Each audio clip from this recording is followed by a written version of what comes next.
మీరు అన్నట్టు ముసాయిదాకు సంబంధించి అంటే ముసాయిదా ఏ విధంగా నిర్వహించబోతున్నారు? ఇప్పుడు ఏదైతే కొత్త ముసాయిదా కేంద్రం ప్రతిపాదించిందో దీన్ని ప్రీ లెజిస్లేటివ్ కన్సల్టేషన్ అంటారు. అంటే చట్టాన్ని పార్లమెంట్లో చట్టసభలో ప్రవేశపెట్టడానికంటే ముందే అభిప్రాయం తీసుకోవటం.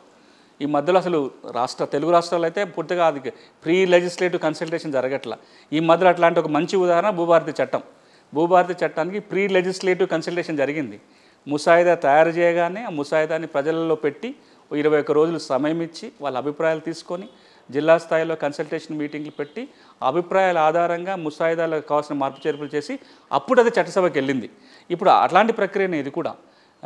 ఈ ముసాయిదాని కేంద్ర ప్రభుత్వం డిపార్ట్మెంట్ ఆఫ్ ల్యాండ్ రిసోర్సెస్ వాళ్ళు తయారు చేశారు. అది డిపార్ట్మెంట్ ఆఫ్ ల్యాండ్ రిసోర్సెస్ కేంద్రంలో గ్రామీణాభివృద్ధి శాఖ పరిధిలో ఉంటుంది. ఏదైతే కేంద్రం చట్టాలు చేయగల అంశాలు ఏవైతే ఉంటాయో అందులో రిజిస్ట్రేషన్ కూడా ఒక అంశం ఉంటుంది. ఆ డిపార్ట్మెంట్ వాళ్ళు ఒక ముసాయిదా ఎక్స్పర్ట్స్ తోటి కలిసి రూపొందించారు. దీన్ని పార్లమెంటుకు తీసుకుపోయే ముందు ప్రజల అభిప్రాయం కోసం వాళ్ళ వెబ్సైట్లో పెట్టారు. ఒక నోటిఫికేషన్ జారీ చేశారు. ఎవరైనా సరే ఈ ముసాయిదా మీద కనుక సలహాలు సూచనలు ఉన్నా అభ్యంతరాలు ఉన్నా వాళ్ళొక పోస్టల్ అడ్రస్సు ఈమెయిల్ ఐడి ఇచ్చారు. ఆ ఈమెయిల్ ఐడికి ఎవరైనా వాళ్ళ అభిప్రాయాలు చెప్పొచ్చు.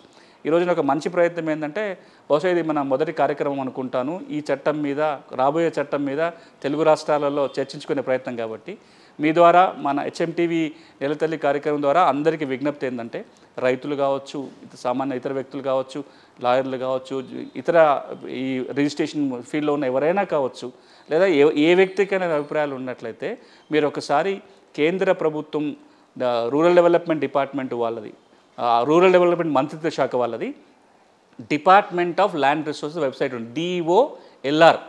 ఆ వెబ్సైట్లోకి పోతే ఈ చట్టం నమూనా అక్కడ ఉంటుంది, ముసాయిదా అక్కడ ఉంటుంది. అది ఒకసారి చూడండి.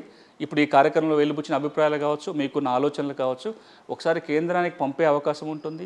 మంచి సూచనలు ఏమన్నా ఉండి కేంద్రానికి పోతే చట్టం కొంచెం మెరుగైతే ఉపయోగపడుతుంది. కాబట్టి ఈ చట్టం ముసాయిదా మీద అభిప్రాయాలు అందరూ తెలియజేయాలని కూడా మీ ద్వారా నేను ప్రజలందరినీ కోరుకుంటున్నాను. ఆయా రాష్ట్రాలను బట్టి ఒక్కొక్క రాష్ట్రంలో ఇప్పటికీ ఈ భూమికి సంబంధించిన చట్టాలు అప్డేట్ అయి ఉన్నాయి. కొన్ని ఫర్ ఎగ్జాంపుల్ మనం భూభారతి తీసుకుందాం. ఈ భూభారతిలో చాలా ఉన్నాయి, చాలా విషయాలు మనం ఇప్పటికీ మనం పూర్తి చేసుకున్నాం. ఈ క్రమంలో మన ఎస్పెషల్లీ తెలంగాణలో భూభారతికి ఏదైనా ఎఫెక్ట్ అయ్యే అవకాశం ఉంటుంది? సాధారణంగా మొదటి అనుమానం చాలామందికి రావచ్చు. ఇది మీరు మంచి ప్రశ్న కూడా అడిగారు. భూభారతి చట్టంలో ఏమి రాసుకున్నాము, దాంట్లో రిజిస్ట్రేషన్ ప్రక్రియ కూడా ఉంది. వ్యవసాయ భూములు కనుక అయినట్లయితే తహసీల్దారే రిజిస్ట్రేషన్ చేస్తాడు, అప్పటికప్పుడు మ్యూటేషన్ కూడా చేస్తాడు, వెంటనే పాస్బుక్ కూడా వస్తుంది అనేది భూభారతి చట్టంలో నమోదై ఉంది. దాని మీద అప్పీల్ వ్యవస్థ కూడా ఉంది. ఇప్పుడు కేంద్రం తెస్తున్న రిజిస్ట్రేషన్ చట్టం వస్తే ఈ భూభారతి చట్టంలో ఏమన్నా మార్పులు వస్తాయా, తేవాల్సిన అవసరం ఏర్పడుతుందా? ఇక్కడ మనం అర్థం చేసుకోవాల్సింది అంటే ప్రజలందరికీ కూడా భూభారతి చట్టం పరిధిలో తెలంగాణలో భూముల రిజిస్ట్రేషన్ జరగటం లేదు.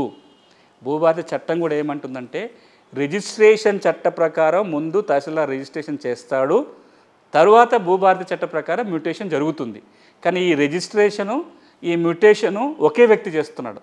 చేసేది ఒక వ్యక్తి అయినా ఆయన అనుసరించాల్సిన చట్టాలు రెండు వేరు చట్టాలు. రిజిస్ట్రేషన్ పాత 1908 రిజిస్ట్రేషన్ చట్టాన్ని అనుసరించి వ్యవసాయ భూముల రిజిస్ట్రేషన్ చేసే అధికారం తహసీల్దార్కి ప్రభుత్వం కట్టుపెట్టింది. ఆ పద్ధతిలోనే రిజిస్ట్రేషన్ జరగాలి. జరిగిన తర్వాత మ్యూటేషన్ భూభారతి చట్ట ప్రకారం జరగాలి. ఒకడే వ్యక్తి చేస్తున్నారు కాబట్టి ఆ భూభారతి చట్టంలో కూడా రాసి ఉంటుంది రిజిస్ట్రేషన్ ఎట్లా చేయాలని ఉన్నా కూడా అక్కడ స్పష్టమైన మాట ఏముంటుందంటే రిజిస్ట్రేషన్ చట్టాన్ని అనుసరించి ఆ పద్ధతులను పాటించాలని ఉంటుంది.